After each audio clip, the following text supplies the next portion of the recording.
Nice to see you, Michael. Good to be here, Gary. This, I believe, calls into question Darwinian's theory of evolution. Is that correct? Yes, Gary. Essentially, that theory says that human beings like us have been around for about 100,000 years. And before that, you would have had only ape-man-like creatures. Before that, apes and monkeys. What we found, however, when we looked into the entire history of archaeology, my co-author and I did 8 years of research. We looked at every archaeological discovery that's ever been made, and what we found is that there are hundreds of such discoveries that indicate human beings like ourselves have been around for literally millions of years. We had to do 8 years of research, translate papers from German, Russian. You referred to in India the Vedic literature? Well, yes. I was saying in the beginning that we do take our inspiration from these ancient Sanskrit writings of India. They're collectively called the Vedas. Among them are the Puranas. Purana is a Sanskrit word. It means history. Now, these histories tell of human civilizations on this planet going back millions of years. How do we know those are accurate? Well, that was our question, too. Richard Thompson and I, we thought, well, if there's any accuracy to those statements, there must be some factual evidence to back them up. Now, when we looked in the current textbooks, of course, we didn't find any such evidence, but we thought, well, let's look a little bit further. And as I said, that led to an 8-year research program where we investigated every archaeological discovery ever made.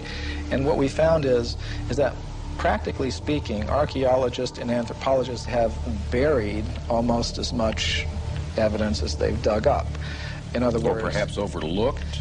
Cast aside? Well, yes, cast aside. And there have been some outright cases of suppression where people who have reported such things have had their careers ruined. We should never, I don't think, be afraid to investigate opposing points of view. This human person who looked like us, existed millions of years ago, did not evolve from an ape, as we are led to believe in the Darwin theory. Why has this evidence been suppressed, and what kind of evidence have you found to support this? Well, I'll give you a very good example. Now, one example from historical times is during the California gold rush days, miners were digging tunnels thousands of feet into the sides of mountains. Now, the rock in these mountains is over 10 million years old. So when they were digging these tunnels, they were finding human skeletons, they were finding stone spear points, they were finding mortars and pestles, hundreds of them at dozens of locations. Now, all these were gathered together, reported to the scientific world by J.D. Whitney, who was the state geologist of California. And he published a massive book about them by Harvard University. Harvard University was the publisher. Now, what happened to these artifacts? Why aren't they on display in museums? Why aren't our children taught about them in schools? There was a very powerful anthropologist at the Smithsonian Institution named William H. Holmes. And he said to Whitney, you, Dr. Whitney, if you had understood the theory of human evolution as we understand it today, you would have hesitated to announce your conclusion, namely that human beings existed millions of years ago, despite the imposing array of facts with which you were confronted. In other words, simply because the facts didn't fit the theory, the facts had to go, and so did Professor Whitney. And a vast amount of evidence showing that human beings like ourselves have been around for millions of years has been systematically suppressed. And I can give you some examples. For example, in 1979, Mary Leakey, who's one of the most famous archaeologists of this century, discovered in Africa completely modern human footprints, no different from the footprints that you or I would make on a beach today. Now, the thing about these footprints is they were found in rock that was dated 3.6 million years old. And that throws out completely any idea of human origins that's current today. Why would anyone want information like that suppressed? What possible advantage would there be in that? Well, power, prestige, money, there's a lot riding on it. If even one of the hundreds of cases that we document were found to be true, accepted, that would mean that everything we've been told about human origins and antiquity for the past 150 years is simply not true. And I don't think that the current establishment is ready to admit that.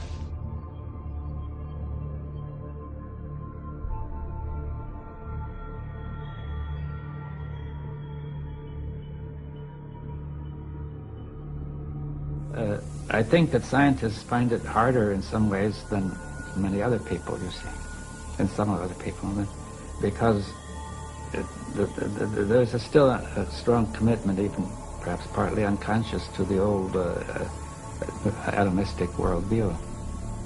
So what you're saying is that science has shown us something that scientists do not want to see?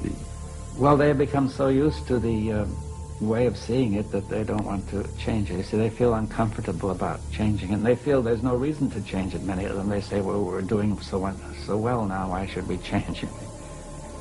In one sense, it looks as if we're doing very well, you see, but if you look at the broader view, it looks very dangerous.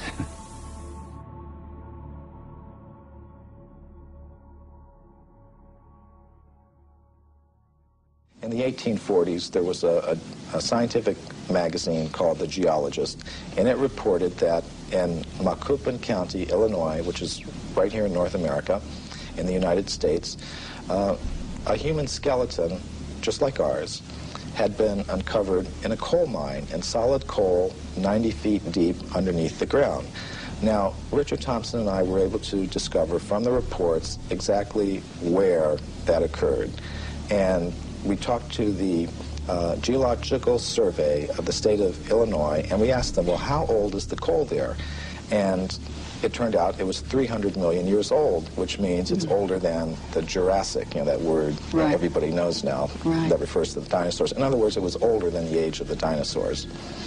Wow. Okay, so that throws a whole new spin on it. Yes, indeed it does. And some of the scientists who have read the book have obviously recognized that. For example, William Howells, who is one of the big anthropologists of this century, one of the architects of the current paradigm, he said, well, if what you say here is true, it more or less throws a monkey wrench into our whole picture of how life originated on this planet. And I think it does. So, but yet we keep coming around to the same thing. People just don't want to believe it. They just, like you said, well, they're skeptical. They go, oh, no, that's just a hoax. They're not hearing the information that noted scientists are finding. Well, all we really wanted to do in our book is put the facts on the table, all of them, not just the facts that you will see in the current textbooks, but all of the facts that are relevant to this whole subject, and let people draw their own conclusions. One of the questions I first came up with when I was reading the book that you did answer in the book that I'd like you to explain was that I said, well, gee, don't we have all these machines now that can look at the footprints or the bones or whatever, and that will just tell us how old it is? Oh, this is a very common perception. We have such faith in technology and those who employ it that when we hear about things like carbon-14 testing or potassium-argon testing, we think it really is a very simple process, almost like you pop something in the microwave and boom, it comes out. It's not like that at all. These are very complicated procedures. What I found in practice is that scientists may run several tests on the same piece of bone. Some of the ages will be very great, some very small, and they will tend to pick the date to publish in their scientific literature that most fits the idea that they start out with about how old the fossil should be. Now that often happens. What do scientists and researchers have to gain by distorting their findings? I mean, you would think that if they truly think that they found evidence of of man pre-existing the dates that we take for granted right now, that they would want to be published, that they would want people to hear about this, that they would get their name up in lights, as it were, as making this remarkable discovery. Why is this so suppressed? Well, there are tremendous pressures for conformity within the scientific community. For example, for every academic post that opens up, every professorship that opens up in an American university, there are generally hundreds of applicants. And it does not help your reputation if you go reporting things that should not be reported. It could be very bad for one's reputation. And in our book, we document several cases of that. For example, Virginia Steen McIntyre. She's a geologist who I personally know. She lives in Colorado now. She went to Mexico in the 1970s, and she was a geologist with the U.S. Geological Survey. She dated a site there where some human artifacts have been found at 300,000 years. All her test results show that that was the age of that site. But because that went against the dominant idea that human beings have only been in North America for 30,000 years, she said she was not able to get the report published. She was labeled a publicity seeker and a maverick in her community of scholars, and she said she eventually lost a professorship that she held at an American university because of this, and hasn't been able to work as a geologist since. Now, this is not the normal picture that we have of how science works, but unfortunately, these are the sorts of things that can happen, and these are the sorts of pressures that can be applied in order to keep a certain view intact. So what do people need to do now? They apparently, we need the public to open their minds up a little bit more to alternative ideas to what we've been taught. Well, I think one thing we need to do is develop a little bit more of a healthy skepticism towards pronouncements from spokespersons from the scientific community. Just as we've learned not to accept without question every pronouncement that may come from the press secretary of a politician or the public relations office of a corporation. We may want to dig a little further, keep an open mind, have some healthy skepticism, and I think perhaps we've placed spokespersons from the scientific community on a little bit of a pedestal, and we may need to give them the same sort of treatment that we would give to spokespersons from other groups in society. Let's just put the facts on the table and look at them and see how they've been dealt with. It shouldn't matter, what your motive is. It's like bowling. If you bowl a strike, who cares if you're doing it for this reason or another? I mean, facts are facts. Now, the facts that we've uncovered... we know statistics can be distorted for whichever way someone wants them to be distorted. We know that. Right. You and I could take the same statistic and change it around and make it look different. So let's look at them. You have talked in terms of the fact that scientists don't cheat. That's a myth. You say there's actual cheating going on. Oh, that's very well documented. For example, the Piltdown case is a very famous case that documents that. Now, what that has to do with is early in this century, there was a purported discovery of an ape man in England based on a skull and a jawbone. And this Piltdown ape man, was in the science textbooks for about 40 years. And then suddenly it was revealed that the British Museum had tested these fossils and determined that it was a very elaborate hoax. And many people have speculated about the identity of the person who was the hoaxer, and practically all of them center on different scientists. in England, such as Sir Grafton Elliott Smith or Sir Arthur Smith Woodward, all very well-established scientists in England, because only somebody who knew the scientific method very well could have prepared these fossils in such a way that they would have fooled the scientific community all around the world for 40 or 50 years. So some scientist who wanted to perhaps give some evidence in favor of evolution, because there's not very much of it, invented this ape man, and in a very sophisticated way cheated, literally. And this is admitted by the scientists themselves.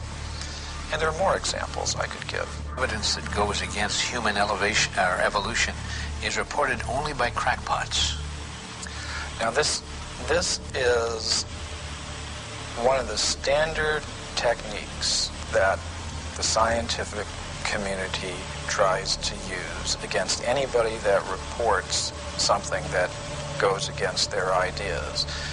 They try to label them in a derogatory way without actually discussing the facts. And I think we've all had experience of that. But the real facts is that actual scientists have, over the past 150 years, reported many astounding facts that go against the theory of evolution. And the present scientific community doesn't want people to know that. They want to promote the idea that anybody that's against evolution is somehow or other a religious fanatic, a crackpot, but it's simply not true. And I've personally met scientists who have discovered some of these things, and what happens to them is it's very unfair, the treatment to which they are subjected. We're going to go to Anton in Brookfield, Wisconsin. Anton, how are you? Fine, thank you. Your comment. I've often wondered how the perfect complementary male-female systems of reproduction could have evolved from unintelligent life forms. You know, Anton, not only is that a good question, but also the point is if evolution occurred, it'd have to be simultaneous evolution of both species at the same time. Right. Because if it took 1 million years for the female to evolve, it would have kind of messed up the whole procreation thing, wouldn't it? Right. That's my question. A good question. Stay right there. Michael Cremo, your response. Well, I would like to put together a book called Darwin's Fairy Tales. And I think that would be one of them. You can just look at so many examples of complex structures and behaviors in different creatures, whether it's how the spider learned to spin its web, or how our human reproduction system came about, or any of these things. They're a complete mystery. They're not explained even theoretically by the evolutionist. And what they do is, when they want to explain anything, they just wave their magic wand and said, it happened by evolution. And that's why I call it Darwin's Fairy Tales. If you were to predict what archaeologists might find, you would say, well, they would tend to find a very bewildering mixture of anatomically modern human fossils, ape-man-like fossils, crude stone tools, articles indicative of a higher level of culture, all sort of mixed up and going back, hundreds of millions of years. Mm-hmm. I think you might also predict that given the biases of investigators towards a linear progressive idea of time, with things beginning in a very simple state and progressing in a linear fashion to a more advanced state, that they might edit that record to conform to their linear progressive biases. And indeed, both predictions we found in our investigations do come true. You actually do have that very bewildering, mixture of advanced artifacts and bones mixed up with more primitive ones going back hundreds of millions of years. And you also do find a very systematic editing of this record to conform to a linear, progressive, you might call it evolutionary view of things, which is quite amazing. Of course, if we have this sort of cyclical picture, circular picture of things, much of conventional science will need to be readjusted.